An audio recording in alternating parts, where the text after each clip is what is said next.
Alright, this is the update on the Sundance. It died again while I was driving it. And, I've gotten a lot of flack from people online, and it's like, you just don't understand. I'm like, I just spent almost $200 to get it towed back home when I was supposed to be getting registration on the car today. It's just been, one setback after another. But it died while I was driving. I don't really think there needs to be a diagnosis. This pretty much sums it up. It looks like the fuel filter, was loose. On top of that, there were lines that were connected to the fuel filter that were bad. So obviously something wasn't getting to the car. And yeah, there was no fuel in the throttle body. I took that apart, looked at it. There was nothing. It was bone dry. So, more money spent on that, but I'm going to show you what I did. You can tell me if it's right or not. So I'm going to go underneath the car. Okay. So what I did is I bought a new fuel filter.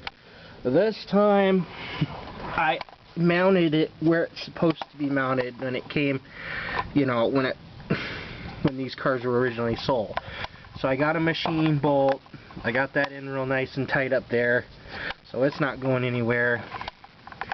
I cut the quick connect fitting because Chrysler, the later model Sundances or Dodge Shadows, had those stupid quick connect fittings. And you have to have, apparently from what I'm told, you have to have a special tool to remove them. So I ended up cutting that thing off. I didn't know what to do, so I got one of those little, brake line cutters at O'Reilly's, and I cut that off. So I just ran, 10 inches or so of fuel line to the fuel filter, made sure in goes to in and out goes to out. So I did that. I went underneath the car.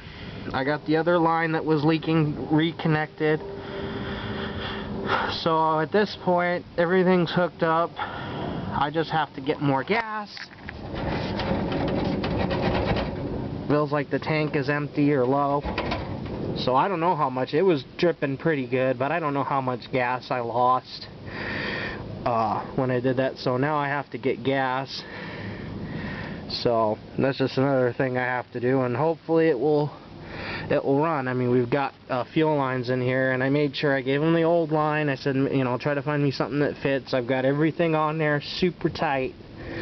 So, but, take a quick look, and, if somebody says I did something wrong, just let me know. But, this is the outline right here. The in connection. And there's the end. It's on there super tight, so I don't think it's going to leak. But, yep, new fuel lines. Everything's mounted. But,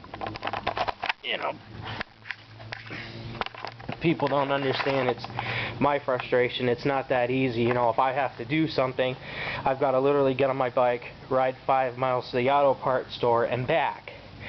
And I've literally been something that should have taken an hour. I've been consumed my whole day trying to fix it. Now I've got to throw a couple gas canisters into my little cart, and I've got to walk, another 5 miles to the gas station.